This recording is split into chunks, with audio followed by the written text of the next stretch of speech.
السلام علیکم دوستو، تو کیسے ہیں آپ سب؟ امید ہے کہ آپ سب خیریت سے ہوں گے۔ آج کا ہمارا ٹاپک ہے بزنس یعنی کاروبار۔ What is business and how to improve it? کاروبار کیا ہے اور کاروبار کو ہم بہتر کیسے کر سکتے ہیں۔ سب سے پہلے ہم اپنے دین اسلام سے بات کرتے ہیں۔ دین اسلام پیسے کمانے سے منع نہیں کرتا اور نہ ہی اس کی کوئی حد مقرر کرتا ہے، صرف جائز راہ میں کمانے اور جائز راہ میں خرچ کرنے کا بتاتا ہے، اور فالتو پیسے کو غریبوں کی مدد، زکوٰۃ و صدقات کی صورت میں استعمال کرنے کا بتاتا ہے۔ اسلام صرف پیسے کو اللہ سے زیادہ پیارا رکھنے سے منع کرتا ہے۔ کاروبار کرنا دراصل پیسے سے پیسہ بنانے کا فن ہے۔ اس میں کامیابی کے لیے انسان کو چند چیزیں سمجھنی بڑی ضروری ہے، جو کہ میں آپ کو بتا دیتا ہوں۔ ڈیمانڈ اور سپلائی کا اصول، ایمانداری اور ساکھ، مقابلے کو سمجھنا، حساب کتاب یعنی اکاؤنٹس وغیرہ اس کو دیکھنا، اس کو صحیح رکھنا، مثبت سوچ ہونا یعنی اپنی کامیابی پر یقین ہونا، یہ میں سب سے ضروری سمجھتا ہوں۔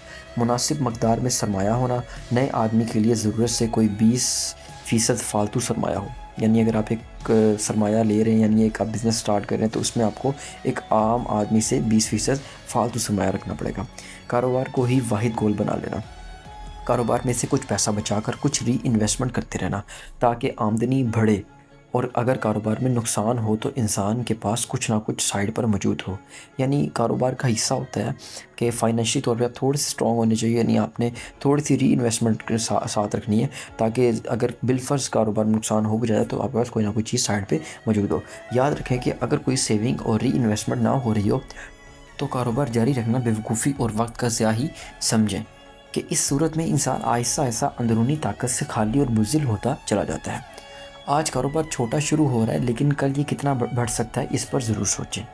اگر ممکن ہو تو اپنے کام کا کم از کم 3 ماہ کا عملی تجربہ ہونا چاہیے، ویسے تو زیادہ ہونا چاہیے لیکن کم از کم بھی 3 ماہ کا۔ اس کی وجہ یہ ہے کہ اس سے ایک تو انسان میں کاروباری خود اعتمادی آ جاتی ہے، دوسرا اوپر بیان کردہ سبھی چیزیں آ جاتی ہیں، مثلا مارکیٹ کی سمجھ، کس چیز کی کتنی مانگ ہے، وہ کہاں سے سستی اور اچھی ملتی ہے، مارکیٹ کی مشکلات کا اندازہ، مثلا پیسے پھنسنا وغیرہ، دینا، فراڈ وغیرہ سے بچنا وغیرہ، اچھا اخلاق ہونا وغیرہ وغیرہ۔ اسی اصول کے تحت تجربہ حاصل کرنے کے لیے نئے کاروباری ہمیشہ کاروبار کو چھوٹے لیول اور تھوڑے پیسوں سے شروع کر کے تجربہ حاصل کریں اور پھر اسے بڑھاتے چلے جائیں۔